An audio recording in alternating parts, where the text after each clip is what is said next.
welcome to Cranky Commentaries. As always, I'm your host, Jake Del Mastro, and as always, I'm joined by my very good friend and co-host, Keaton Byer. Hello, Keaton. Hello, how are you? Ready for a spooky episode. Oh, it's gonna be spooky. This is a great episode. This is an excellent episode. I'm very excited for it. But before we go there, we're gonna talk about Abbott and Costello, Meet Frankenstein. Don't worry, we'll get to that. But we learned something new about a previous movie that we did. Yeah, so we have to make a little addendum to our School of Rock episode because we missed some really important information. So in that section where we were talking about where are they now? Yeah. We missed an important person. Yeah, well, we were focusing on... And that would be Spider. Well, yeah, exactly. We were focusing on the kids. We didn't even think to look at where No Vacancy was. We assumed they had gone nowhere. Exactly. But Lucas Babin, the man who played Spider, he became a lawyer. Yeah. And then became the DA of Tyler County, Texas. Yeah, he was also a fashion model. He's got a lot going on. He's had quite the career. Yeah. After several years in Houston, Babin moved back. Blah blah blah. In 2018, he ran for and was elected as the district attorney of Tyler County, Texas. There you go. So that's pretty interesting. That's some important stuff that we had to update you on. That Lucas Babin. Spider. Yeah, I assume that tattoo that he had in the movie was fake, right? Who knows? Do you think Lucas Babin is like fucking, doing whatever a DA does and has that tattoo? I don't know. Maybe. Let's find out. Let's just see if he's got tattoos. All right. So I can't find any pictures of him like showing his chest except in School of Rock. Yeah, it looks like it's fake. Right. Oh, that's too bad. Although that first picture might have been before the movie. That's true. So it could just be. I suspect no fucking reasonable human would get that tattoo though. Yeah. It's pretty ridiculous. If you have that tattoo, no offense to you. Yeah. I didn't mean it, but whatever. Yeah. We've discussed the movie that is not the topic of this episode long enough, so I suppose we can actually move on to the movie that we're talking about, which again is Abbott and Costello. Meet. Yeah. Oh yeah. Also, shout out to my brother for sending me that information about Spider. Oh yeah. Yeah, Peter, you know where you are. Excellent work. Yeah. But anyway, let's talk about Abbott and Costello, Meet Frankenstein, and spooky vampires. And would you call Frankenstein a zombie? He's zombie-ish. I would say no. Yeah. Because he is a reanimated corpse. Well, I don't know. It's a difficult question. We've already got so many other things to get fucking into. Oh, we do. I see. But we'll talk about that. Let's move on then. Yeah, let's move on. Last week we talked mostly about the pre-production and all the kind of, stuff you need to know about Abbott and Costello before you watch the movie. Mm-hmm. Then, basically just that led into the production. And then I think where we left it off, we were talking about the clown that was on set. Yes. So tell me more about this clown. Do we know his name? Yes, his name is Bobby Barber. And okay. He has a Wikipedia article. Yeah, he was an actor and like a comedian. He was in tons of movies, a lot of them Abbott and Costello movies. He was in this movie. He was in the movie. Yeah, so the scene at the masquerade party where there's the guy in the locker room. Yeah. That's Bobby Barber, the guy who worked for the masquerade ball or whatever, I don't know. So when he wasn't shooting that scene, he was causing, chaos on the set. Yeah. So if you remember from last week, he did stuff like he tell jokes and whatnot between takes, but he would also during takes he would ruin takes with doing bits. Like the most famous one is So apparently there's an outtake where Bela Lugosi's like walking down the stairs, and well, it's the scene where basically, they arrive at the first yeah, arrive at the castle, and he like comes down in his like robe to meet them, and he's walking down the stairs. and basically Bobby Barber just follows him down the stairs without him seeing him, Yeah. and basically, apparently the entire cast and crew like thought it was hilarious except for Bela Lugosi. Yeah. Um, if you look at I watched the outtake because it's available on YouTube. You can watch the Oh, it outtakes is. for this movie. Yeah, check it out. You can see that. And it looks hilarious because at the end of the outtake, everyone's laughing, and then it looks like Bela Lugosi turns and starts yelling at Barber. Like, he looks so mad. Oh, it's like, dude, that was the best fucking take. Why'd you fucking blow Yeah, that, yeah. right? Or whatever, yeah. Well, he apparently, yeah, Bela Lugosi really did not like the takes being interrupted because, he's a professional. He's a professional actor, an actor, Yeah, if exactly. you will. And the way his son, Bela Lugosi the third, oh wait, no, this is Junior. Is Lon Chaney was the Junior. So this is just Lon Bela. Chaney's Jr. So yeah, Bela Lugosi Jr. was Yeah. saying that the way his father looked at it is that it was so he had put so much work into like learning his lines perfectly and being like a good actor. He Yeah, was especially professional. It's like for him who like clearly does not speak the best English. That's probably like, an ordeal for him, right? yeah, exactly. It's just like disrespectful.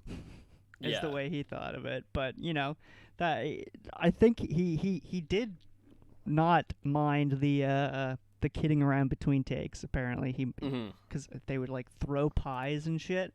Well, Bobby Barber would throw pies, and the classic clown gag of spritzing like seltzer in your face. Yeah.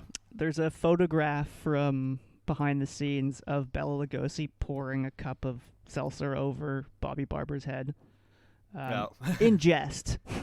Right, yeah. Not just because he was mad. Yeah, no, it doesn't look like an angry pour over there. It looks like it looks in jest, but I guess that's just my speculation. So do we know if Bobby did this on different sets or if he only did it for this movie? I mean, it says on his Wikipedia page that he did tons of movies with them. This is the movie that is the most infamous like stories because I think mostly because of this Bela Lugosi story.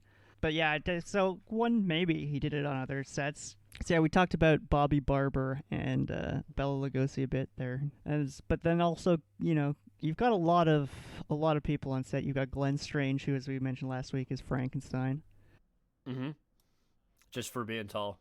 Just for being tall, and the way that the makeup guy, I'm totally blanking on his name. But anyway, it's not important because he was fired at this point. Yeah.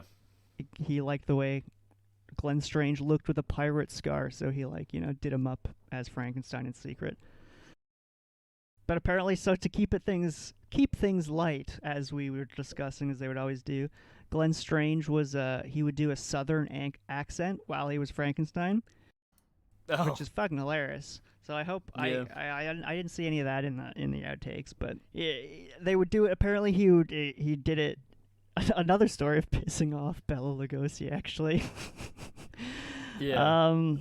He was doing it, I assume, during a take. He did a southern accent, and everybody thought it was hilarious. But apparently, in full character, in response to Glenn Strange, this is what he said. We should not be kidding around while we are working. So yeah, he's fully in character, and then he stormed off. So again, he was Yeah. I mean, to be honest, I feel like if Bela Lugosi was mad at you, that would be very terrifying. yeah, he's Because that's like fucking Dracula. yeah, that's literally Dracula mad at you. I mean, that's why Boris. Like, what's he gonna do? Fucking hypnotize me? I mean, I guess in this movie, yeah, I guess that exactly. He hypnotizes people in like the Dracula as well. Yeah, Yeah. it's a kind of, I don't know. That's kind of an inconsistent power. He doesn't use it very often. What, the Well, hypnotism? he uses it twice, right, in this movie. In this movie. Yeah, I guess you could use it more often. I don't know. Maybe it only works on some people. Yeah, maybe. I guess weak minds, perhaps. Maybe it's like Jedi mind yeah, tricks. right. So apparently, the scene, the scene in the dungeon where they've got Costello yes. all chained up or whatever in the yoke. Mm-hmm.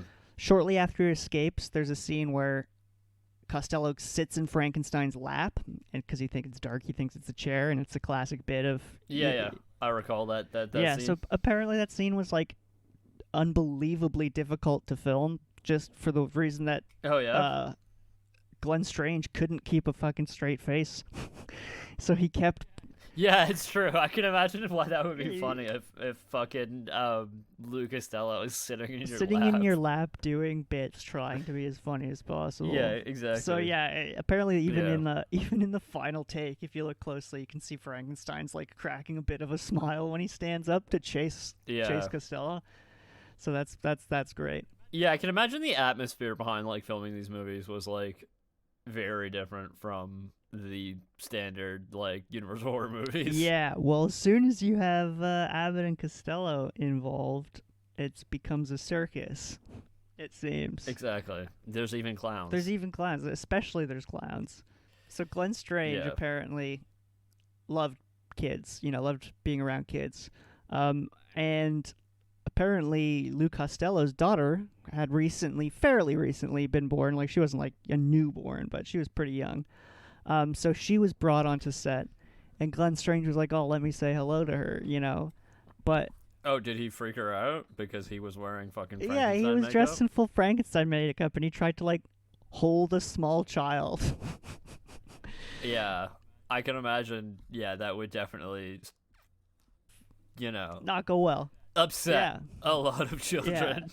So apparently, she just like fucking freaked the hell out, and they had to like take her off the set. I was watching a documentary, and they were talking about like kind of the evolution of the Abbott and Costello bits. Mm-hmm. And this is like how it starts fully kind of verbal, like who's on first is entirely a word joke, right? It's entirely about the verbal joke. And then later, I mean, there's a lot of bits in this which are like, play on words kind of situations. Yeah, totally. As well. And then in their late career, like their last movie together, it's mostly slapstick comedy. Like it's mostly them just like, hitting each other over the head and stuff. Like very Three Stooges-esque, Yeah. And this movie's super interesting because it's kind of like a middle ground almost between these two things. Like they're evolving between. It's like the perfect balance almost for them. It's like between slapstick and physical comedy and verbal comedy. Like in this movie, you have the scene with the crate with Costello on the crate. Yeah, that's a pretty good scene. I think that was like when it's rocking back and forth. Obviously, that's he's attached to it in some capacity. But the scene where they just fully knocked it over, he just jumped on it, off it, try and make it more real. Apparently, the scene where the great bit where they barricade the door, or they close the door or whatever, and they're like, yeah, we're good, and then Frankenstein punches through the door. Yeah. Actually, I'm mixing up two scenes. I'm conflating two scenes here. Because there's the one where they like barricade the door, and then Frankenstein just opens it the other way. Classic bit. Yeah, exactly. But this is the bit I'm thinking of is where Frankenstein actually punches a hole through the door. So apparently there's it's obviously it's Hollywood. It wasn't supposed to be real violence. So they had like a mark where Costello was supposed to stand. So that he wouldn't get hit. Yeah, exactly. So that he wouldn't actually get punched in the head by Glenn Strange, who was, going to be throwing a punch through a... He's a pretty big guy. Yeah. He's trying to go through at least a styrofoam board. Yeah, here. exactly. And, it's the 40s, so it was probably, like, thin wood. Yeah, they didn't have styrofoam. Yeah, I don't know if they had styrofoam yet. And even if they Anyway, did. continue. Yeah. So he punched through it, but apparently Costello, wanted to make it more real. So he purposefully missed his mark, um, and put his head right in the line of In the path. in the path, so that the punch glances off his head. So it's like he actually gets punched in the head in that scene. And that's the scene that they ended up using, is the one where he genuinely gets punched in the head. Obviously, how can you not use I that mean, one? in the documentary, it was saying it was like the director, he loved the scene where that happened. He thought it looked very good. It's like, yeah, no shit, because he actually got punched in the face. Like, of course, Yeah, it looks although good. that's that is totally on Abbott. On Luke Costello. Yeah, though, of course, 'cause- of course. Yeah, Purposefully it's like, yeah, sacrificing yourself for the play. exactly. If he wants to do it, that's up to him. Yeah. So violent. We're not done with violence though. There's Okay. more violence on set. What else we got? Although this is not like, I guess this is violence. An accident is accidental injury. I guess that's not violence. I don't know. Depends who you ask. It's injury, right? Injury doesn't necessarily constitute violence. Anyway, point being, while they were filming one day, Glenn Strange tripped over a cable and broke his ankle, which Oh no. which is not gonna be conducive to being Frankenstein. Frankenstein's Or monster. Finishing the movie. Yeah. Yeah. Being Frankenstein's Yeah, monster. I think we've been calling him Frankenstein this whole time, but I mean, we're not the only ones. we're not the only ones. But again, it's Yeah. Frankenstein's monster for those of you out there. Yes. For all of you who do not know, it is intact. Let's set the record straight. It's Frankenstein's monster, not Frankenstein. So anyway. Frankenstein's a scientist. Yeah, so So Glenn Strange dressed as Frankenstein. yeah, he fucking broke his ankle and couldn't film the scene. An important scene, a very important scene. So guess who stepped in? Lon Chaney Jr. The Wolfman. Yeah. So Lon Chaney Jr., I don't believe he's credited, but is both the Wolfman and Frankenstein. He has a... Frankenstein's monster. Yeah, whatever. Frankenstein's Oh. the creature, capital C. Yeah. Exactly. Yeah, he took over. So the scene, it's the defenestration scene, if you recall. Oh, where they jump at, they fall out the window or whatever. Yeah. No, it's he throws the doctor through the window. Oh. What's her name? Sandra? Oh. Sandra. Yeah. He picks her up, and Frankenstein picks her up and throws her through the window. Frankenstein's monster picks her up and throws her through the window. And So that's Lon Chaney Jr. in that scene. that's actually Lon Chaney Jr. So Interesting. I wonder, because they're not the same height, no, clearly. no. So I guess they just. It was I kind of a have to rewatch longer that scene, shot, so but, it was like, I mean, if you really look closely, you can tell that I don't think the makeup was applied as thoroughly, As well. and his head kind of looks like a little misshapen. Yeah. It doesn't look. Yeah, it's true. I wasn't watching closely when I saw the movie for the first time, but yeah, I should double check that scene because I'm wondering how obvious it is. Yeah, it's interesting. Because they're really not the same height at all. No, not at all. How tall is Lon Chaney Jr.? Last we found, what was 6'5" was something like that. Glenn Strange. Glenn Strange was 6 something. Yeah, I think it was like 6'5" or 6'6".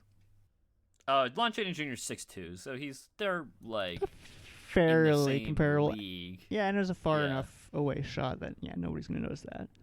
But Glenn Strange is at least 3 inches tall. Yeah. Yeah. So I don't know if that was the only scene that had Lon Chaney Jr. in it, because Right. As Frankenstein. because Frankenstein's monster, because he because of his Glenn Strange's broken ankle, presumably he couldn't film anymore. So this is the only scene that was mentioned. So I assume that maybe that this was probably they were near finished. Luckily, this maybe was the only one left to do. Yeah. So our final point about the production is just a last little detail about. I have another question though. So you know the bit at the end where they have the Invisible Man Oh yeah, and it's Vincent Price? Do you have any idea why they ended up using Vincent Price in there? Just because, like, I feel like this was pretty earlier in his career, wasn't it? Let's see when Vincent Price. Especially when, like, he later becomes such an iconic figure in the horror genre. Yeah, I know. It's interesting. Let's see what he had done before that. He did the Invisible... He was in The Invisible Man Returns. Okay. Was he the Invisible Man? Or was he just in it? Let's find out. Jeffrey Radcliffe. Is that the Invisible Man? Oh, here we go.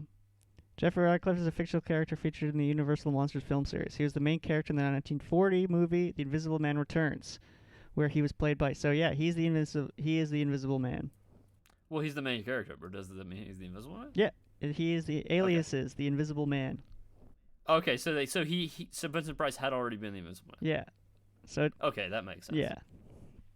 It adds up, but he was not the Invisible Man afterwards, as we found out last week. It was a bunch of other actors, because I guess he was. And from what I understand, the Abbott and Costello Meet Frankenstein, and the Abbott and Costello Meet the Invisible Man do not have strict continuity. No. Like, in fact, I think they play completely different characters, right? Yeah. I think they intended to do, like, an Invisible Man movie, but the Invisible Man movie that Abbott and Costello ended up being in was basically a movie that had already been made, and then they just wrote Abbott and Costello into it because of the success of Frankenstein. Well, I don't know if it had already been made, but it was in progress. Yeah, well, I don't know. I didn't mean like they had shot it and everything, but they had they had a film that was ready to. They rewrote it. Yeah. Basically, this movie is like super, super important for the Abbott and Costello's career. It, like, kind of basically rejuvenated them when they were... For a little bit, and then they met all of the Universal monsters. Yeah, they met all the Universal monsters. I mean, it rejuvenated rejuvenated them for the next, I don't know, 6 years, 7 years, and then it was all over for them, basically, by the mid-50s. Have you ever seen Abbott and Costello Meet the Mummy? Of course. Yeah, it's a good movie. Excellent movie. But yeah. So okay. Last thing about the production was the animation that you mentioned last week. Mm-hmm. Was done by... Because this movie starts with an animation, right? Yeah, it does, actually. The opening sequence is an animation. Kind of a weird one, but animation nonetheless. And the animation in this movie, including that, I assume, in the special effects, was done by a guy named Walter Lantz, who was actually the creator of Woody Woodpecker. Oh, yeah. And that's pretty cool. I want to know when Woody Woodpecker was created. Had he created Woody Woodpecker? I feel like... Yeah, I feel like it's older than I probably He's think. A later addition to the family. So Woody Woodpecker was produced between the 1940s and the 1970s. Yeah, you go. 1940 and 1972. So he had invented Woody Woodpecker at this point. Yes. Woody Woodpecker's a fucking asshole. Yeah, it's such a dick. So speaking of Woody Woodpecker, a fictional character. Yes. I think this brings us to our next segment. So are you saying that by this is a stretch, by the way, that Woody Woodpecker, by virtue of not being a real character, is in fact not true, so therefore isn't the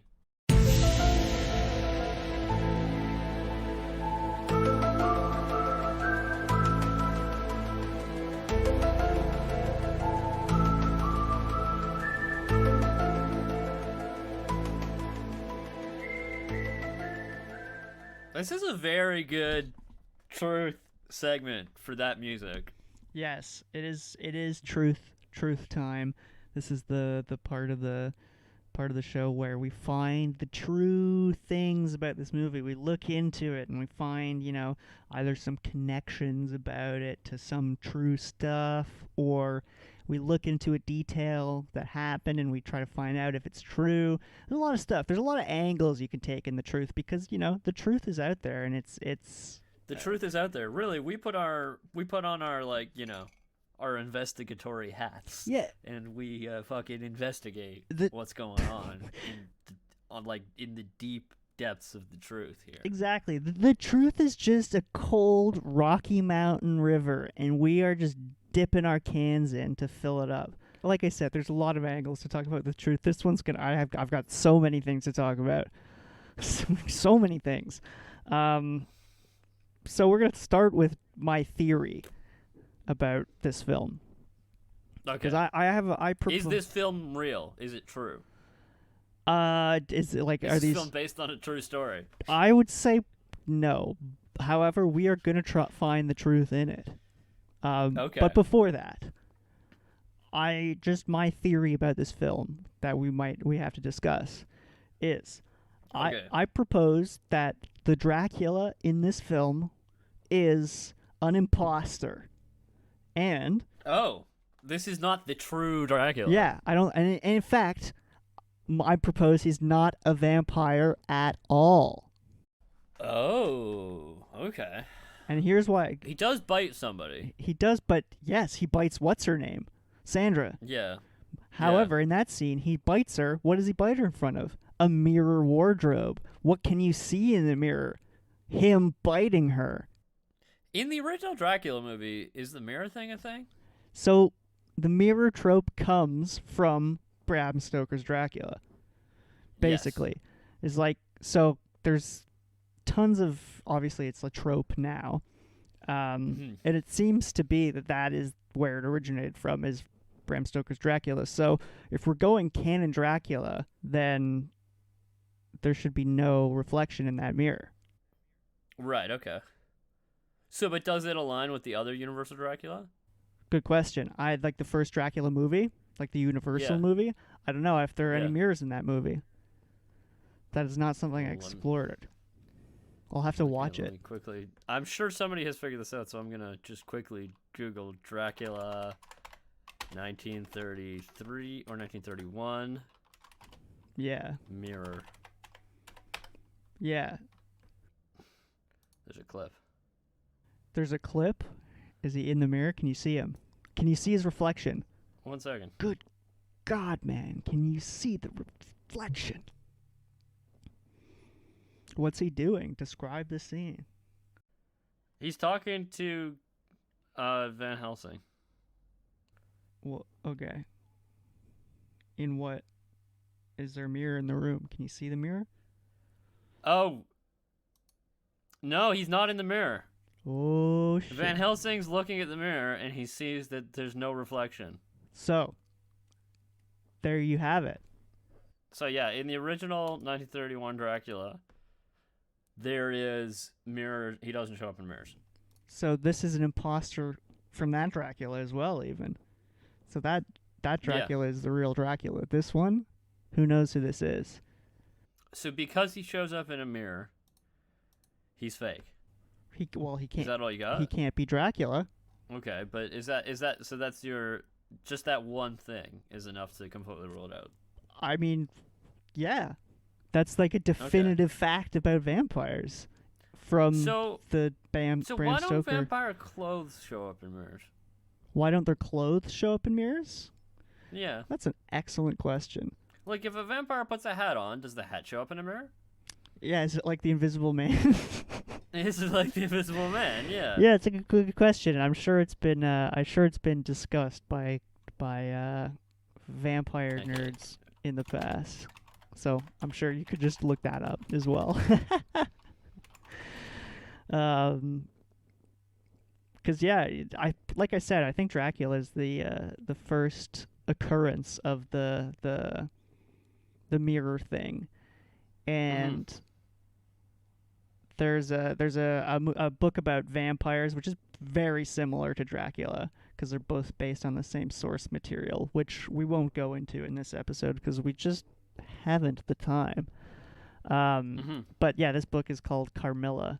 So what it really comes down to is, who is this imposter? Who is the Dracula in this film? And I have a theory. Okay, why don't you lay it on me? I think it's Bela Lugosi. Like the actor? Yeah. I think Bela Lugosi Uh, plays himself in this movie, pretending to be Dracula.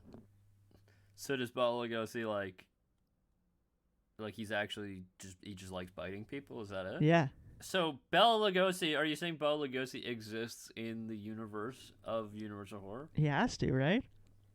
He's a person. So does that right? So does that mean Abbott and Costello are also not their characters? They are Abbott and Costello. No, they're the characters. Okay. There's no reason to believe that they're imposters. Well, why not? I mean, everything that they say about themselves turns out to be true. Everything we're led to believe about them turns out to be true. So I suppose. perhaps they were imposters, but we'll never know. However, we do know Is Frankenstein's monster the original monster? that's so. See, you're opening up rabbit holes that we don't Because even he's know. a different height. He is a different height, and he looks quite a bit different, really, if you look at Yeah. him in detail. Yeah. So it could be that. I mean, it would totally make sense. Just throw together another monster. Yeah. I mean, I haven't watched all the entire Frankenstein series, but I wouldn't be surprised. Well, actually, there was also Isn't there Son of Bride of Frankenstein? Frankenstein and Son of Frankenstein. Yeah. Yeah, those are both. Those are the last two Boris Karloff ones, right? Yeah. So, presumably, there's also a a another monster in those ones. Yeah, presumably. So, obviously, Dracula's not the only monster in this movie. No, there's the Wolfman and Frankenstein, or Frankenstein's monster, which is in the title. Yeah, exactly. Like, so I mean, I don't want to get too much into the history of vampires or anything. I mean, I won't get into the history of vampires because we did that already when we talked about Yeah. the greatest Episode, vampire. Nosferatu, go check it out. Exactly, greatest vampire of all time, Nosferatu. Is it not the same vampire we're talking about? No, it's Count Orlocus. Yeah, Count Orlok. Orlok, yeah, sorry. Yeah. Count Orlok, yeah, well, I mean, I guess he looks different, but the story is shockingly similar. Surprisingly similar, but different vampire. Yeah. Different vampire. Yeah. Yeah, one of those from Transylvania. Well, they're both from Transylvania, actually. Oh, well, never mind. Yeah. So anyway, we won't talk about the history of vampires again. So you can just go listen to that episode. Let's talk a little bit about werewolves. You know, I won't go fully into the history of werewolves because this isn't a purely werewolf movie. Mm-hmm. So I'll save that for when we do a werewolf movie. Oh, yeah? We'll Like Teen Wolf. Yeah, like Teen Wolf or Dog Soldiers. That's a good movie. Sorry. Anyway, I didn't want to do the Or like American Werewolf in London.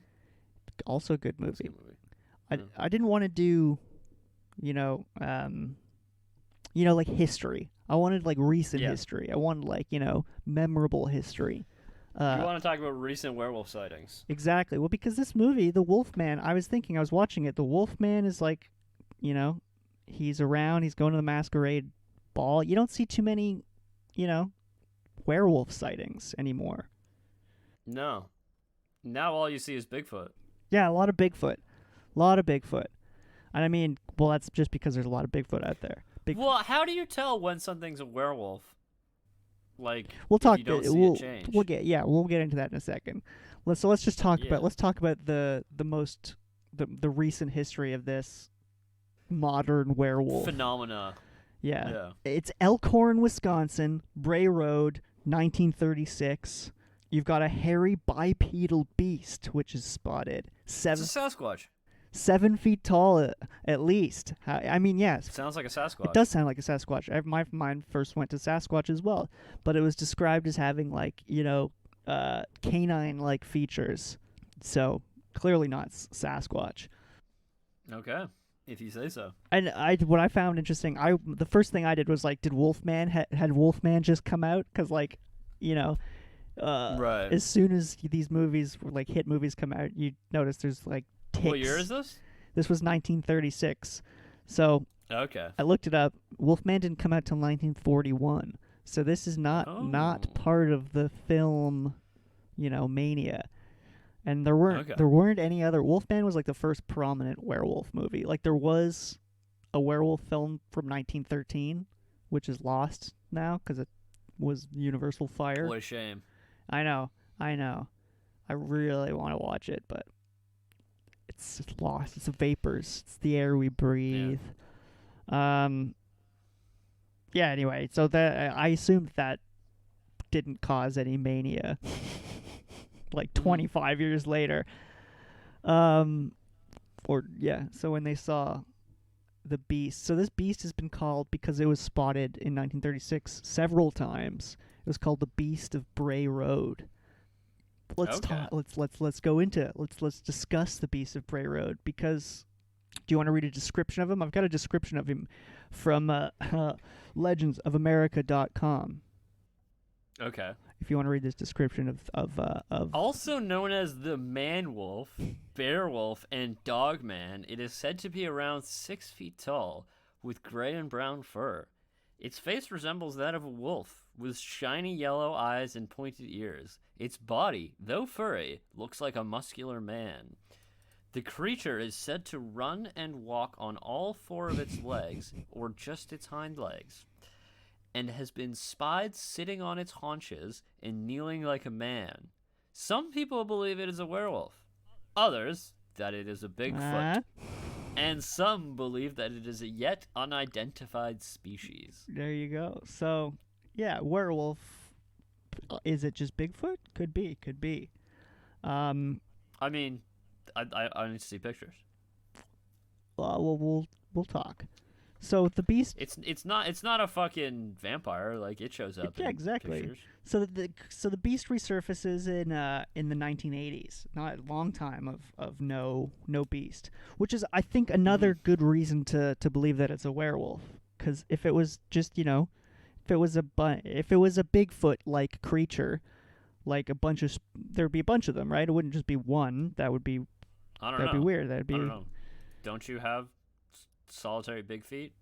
No. Or Bigfoots? Well, yeah, but I just mean the lifespan isn't that long. You'd have to have a community of Bigfoot. What's the lifespan of a Bigfoot? I think it's similar to a human lifespan. Might be a bit shorter because of your lack of medical care. Right. In the great. What about werewolves? How long do werewolves live? That's a good question. I mean, maybe they live for. It could be that they live for 100 years. Like this could be the same. But I mean, that's. But isn't it possible that it's a different wolf? I mean, that's why it's more likely that it's a werewolf. Okay. Is that it disappeared for so long? It was laying dormant. Okay. Do they?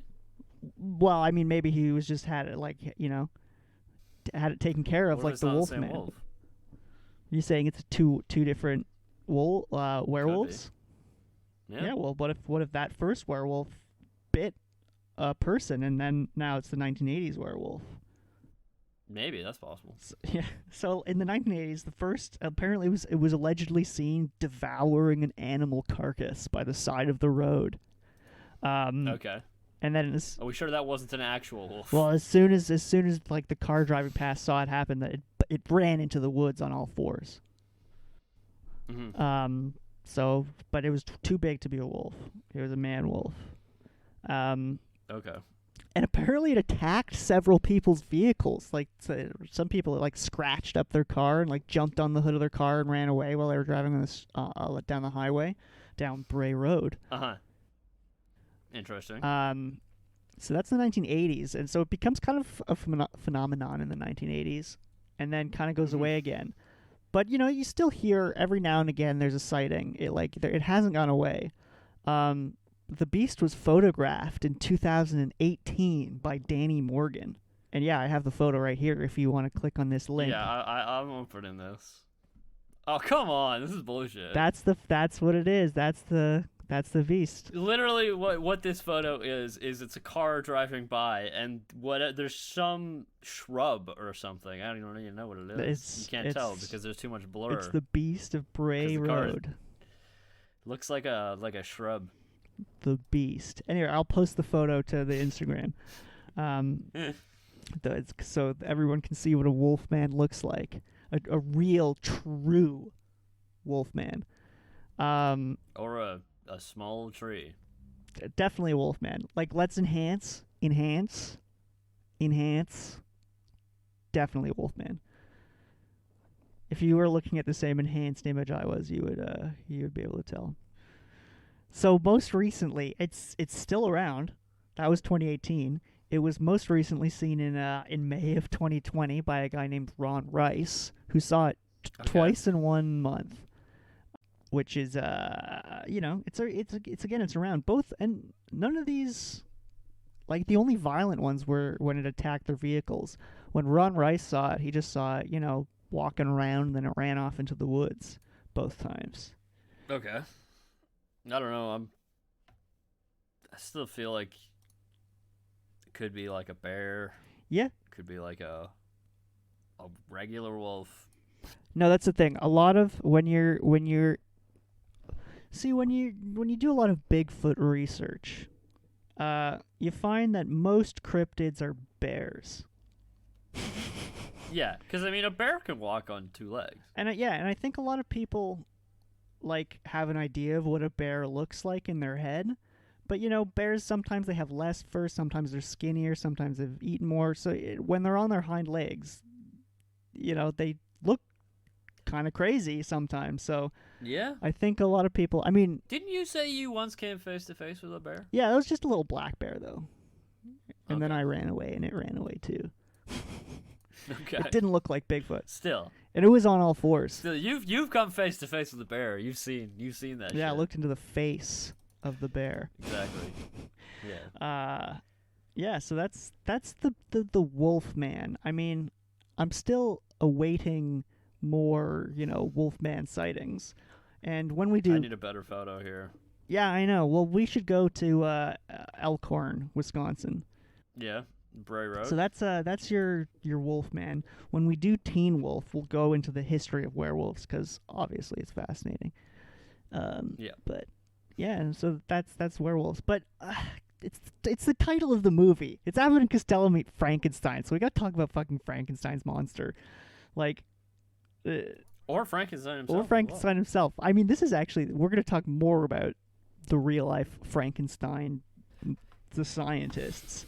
Because fucking scientists. I mean, what is Frankenstein? First, the monster. Let's just establish that. Yeah. So according to the novel by Mary Shelley, Frankenstein is a bunch of corpses, sort of sewn together and reanimated. Yeah, and it's incredibly she's not specific at all about the actual process. The book is super interesting. A lot of it. No, she doesn't really give a very good description of what he looks like. Well, the description of what he looks like is actually pretty good. It's just the description of the actual process. It's just basically a paragraph where it's and then I did my work for many, many nights, and then he sat up and was alive. And it's that's the whole. Yeah. That's all you get about the process. She doesn't actually really mention electricity in the book at all, but. Yeah, but presumably that's what she was probably thinking of, based on what was around at the time. And what was around at the time. So, fucking scientists, quote-unquote scientists, and actual scientists have been fucking blasting electricity through corpses to make their limbs, jump around since the 18th century. As one who has been electrified myself. Yeah. I can tell you, it does make your muscles move involuntarily. Yeah, well, that's why when you're testing an electric fence, always if a fence is actually electric, never do it with your palm. Do it with the back of your hand, right? Or just don't touch a fucking electric fence. Don't touch an electric fence. But if you have to, do it with the back of your hand because your hand will clench down on it, right? When did you get electrocuted? You got really fucking electrocuted. I've never been electrocuted. Let me. Very thoroughly explain this. Electrocution implies death. Okay. It's like execution. Right, the cution. So electrocution means death by electricity. Gotcha. I received an electric shock maybe 3 times. You were electrified. A significant electric shock, I should say. Did it knock you across the room? 1 time, yes. But I don't know if that was like me being knocked backwards by like the electricity or me falling over, basically. Yeah, right.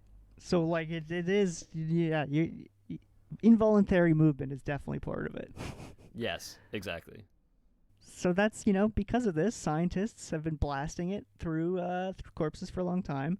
Luigi Galvani, who is obviously famous for inspiring the term galvanized. Well, yeah, and galvanism and all the scientific words related to that. Yeah, exactly. That's what I meant. Galvanic action. That's what I meant. Galvanic. I mean, yeah, he just had a C to his name, and there you have it. Galvanic. He did it to frogs and was super interested by it. But he got it all wrong, and he had other stuff on his mind other than reanimating frogs. Mm-hmm. But then his nephew did it to hanged criminals, and it was like a fucking circus-like audience. That's pretty fucking morbid. Yeah, so this is the early 19th century. Electricity's all around. People are fucking around with it. People are putting on like... This is a new thing, man. Yeah, people are, killing stray dogs and cats with it. They killed an elephant with it. A lot of good stuff is happening with electricity in the... Yeah, it's just like crypto is now, right? Exactly. You nailed it. It's like...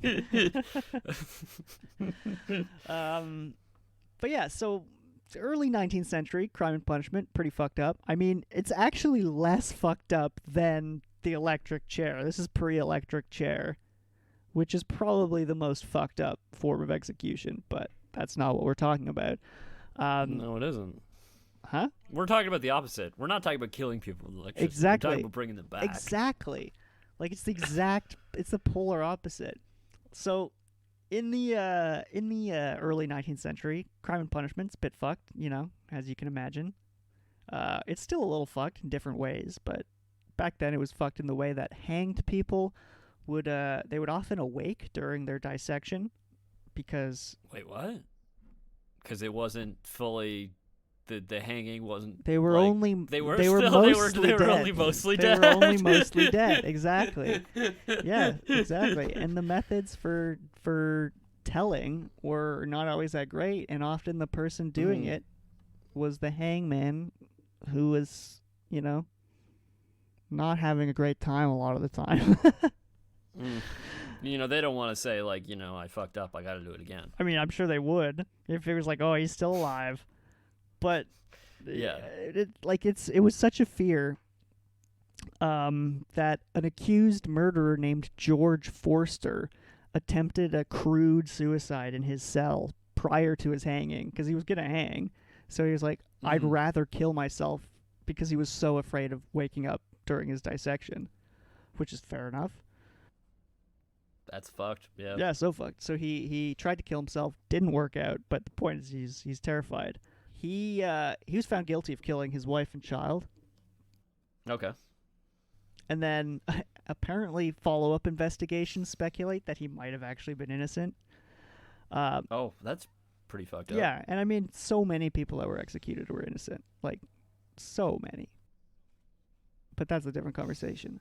Innocent or not, he was hanged by the neck until dead. He was found guilty of the crime.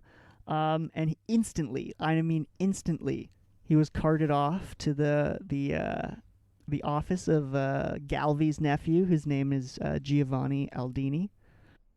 Mm-hmm. And what Aldini did, is he essentially, as soon as he was hanged, he took the corpse and wired it up to basically an electric chair, but not in a chair, in a table form. Like, he just, put sponges on his head and fucking blasted him with electricity. And the audience was horrified. Do you want to read? There's actually a reporter who was there, wrote an article about it. Do you know his name? I don't know his name. It wasn't included. It was from the paper was named. The paper was from the Newgate Calendar. Okay. On the first application of the process to the face, the jaws of the then deceased criminal began to quiver, and the adjoining muscles were horribly contorted, and one eye was actually opened. In the subsequent part of the process, the right hand was raised and clenched, and the legs and thighs were set in motion. So that's fucking horrifying. Yeah, that's pretty bad. Imagine watching that and having no prior knowledge about, that sort of thing. Yeah. Like, you'd think he was coming back to life. Like, this is a fucking corpse, like, opening his eye, for Christ's sake. Yeah. And, this is just a little tidbit. Apparently, people thought he was coming back to life, obviously.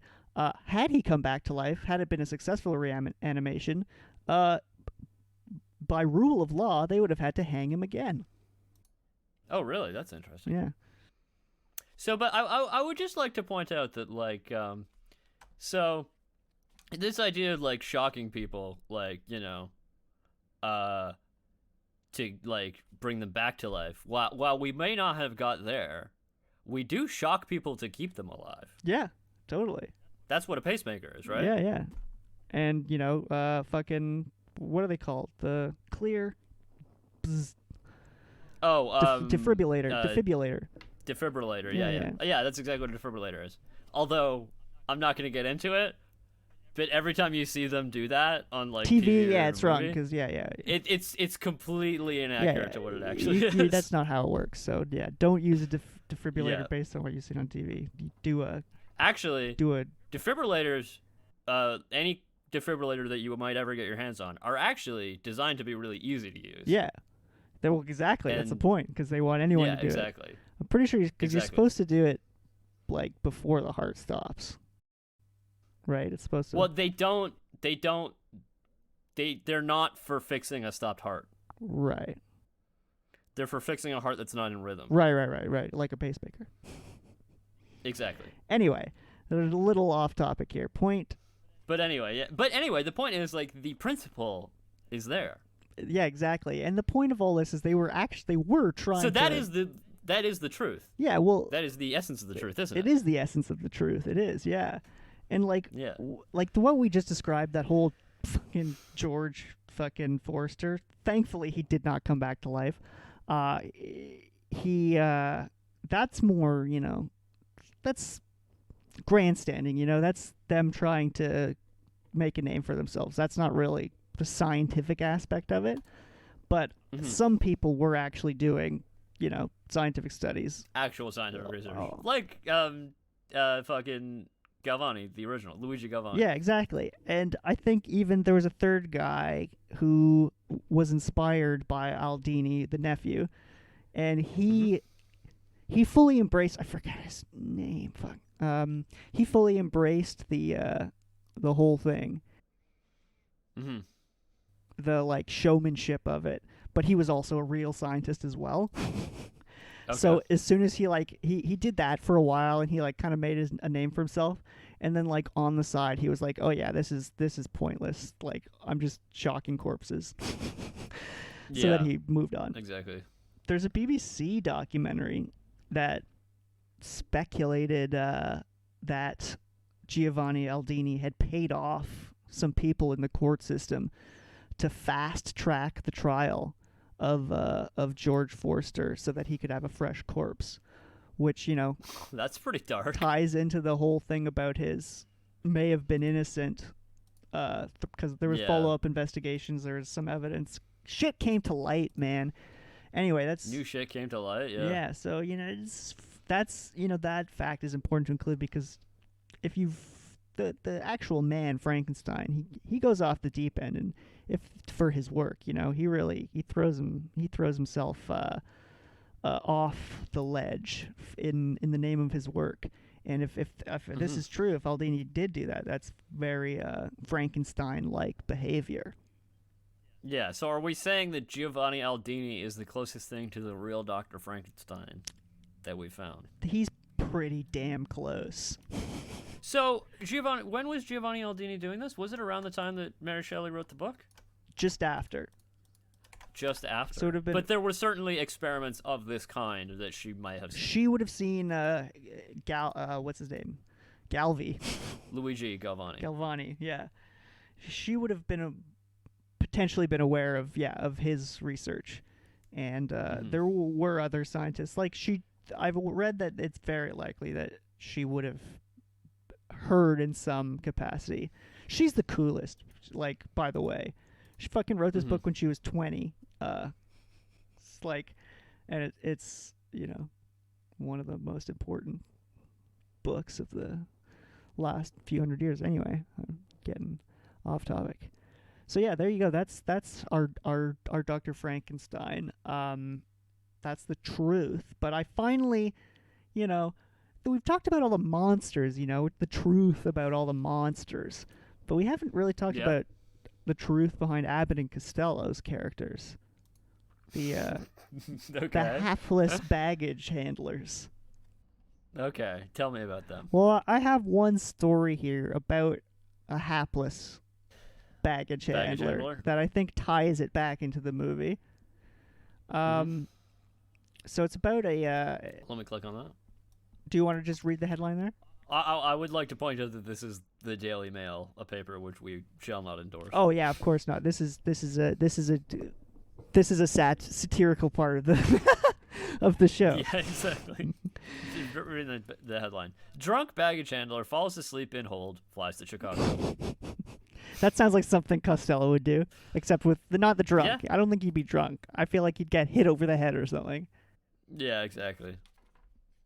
But well, there you have it. Yeah, that's that really happened in 2018. Yeah, apparently found when the flight landed an hour later at Chicago's O'Hare Airport. This is flying from Kansas City. Yeah, and the police said that he was intoxicated and had fallen asleep, and no charges were filed, and he was sent back to Kansas City. Howard, what crime did he commit? It just seems weird that no charges were filed. But yeah, what crime did he commit? I mean, drinking on the job, I guess that's not a crime. It's just probably against company policy. He was probably fired, but anyway. Yeah. That's Lou. Well, I mean, stowing away on a plane. Yeah, he was a stowaway, intentional or not. It's still stowing away. Also, circumventing like TSA, like fucking. I think when you work in the airport, you have to go through security things. to like. Do you? I don't know. I think you have to go through. I don't know. I don't work at an airport. Yeah. Well, I mean, yeah. I don't know. I think you do have to go through like some minor when you work like. That'd be a pain in the ass. You got to go through security every day. Yeah, like I imagine it's like just a lot more. Do you relaxed. take your fucking shoes off? No, because I'm sure they know you, right? So it's just like put your belongings through the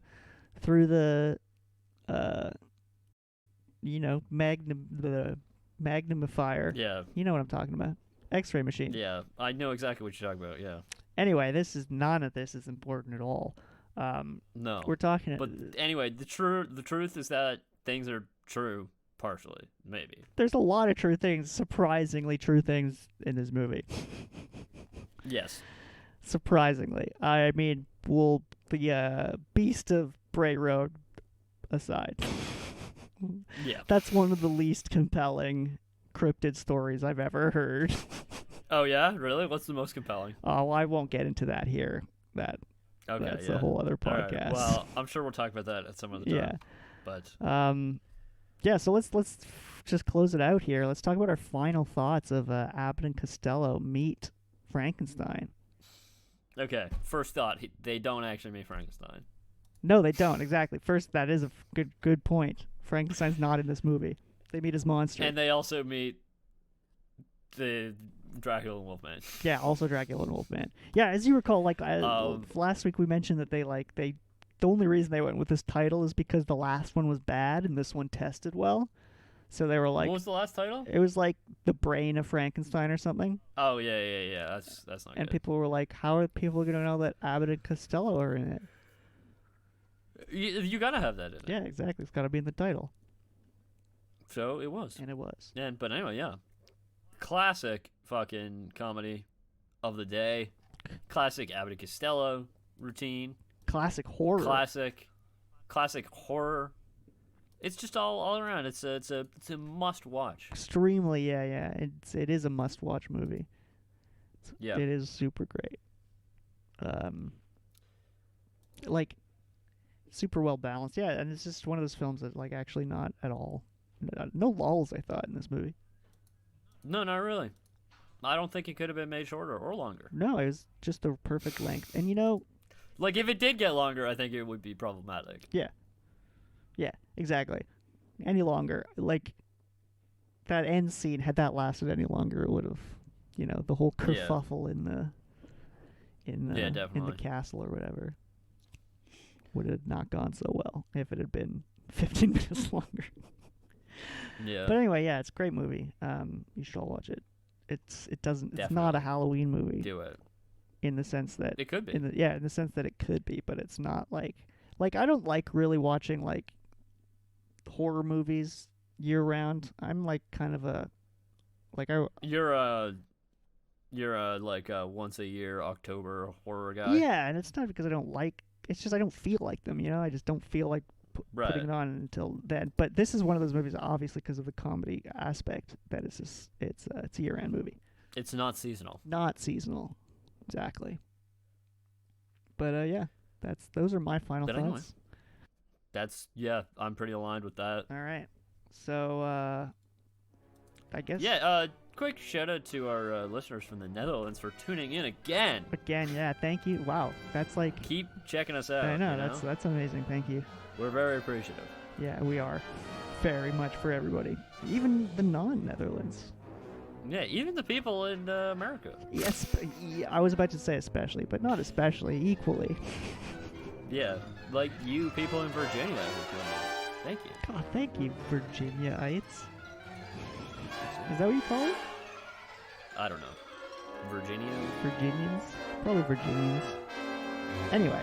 Let's figure out what the demonym for Virginia is. What is it?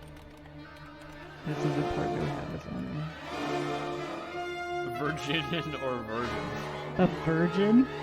That can't be right. What website are you seeing this on? No, this is Wikipedia. So, one from Virginia that's unofficial. Is a virgin. Unofficial. So, somebody from Virginia, recommended by the United States Government Publishing Office, is to be called a Virginian. A Virginian. There we go. Well, that's what? What a great note to end Abbott and Costello Meet Frankenstein. There you go. Thank you, Virginians. Thank you for listening to this excellent episode. We will see you next week. New film. Oh yeah. All right. Bye guys.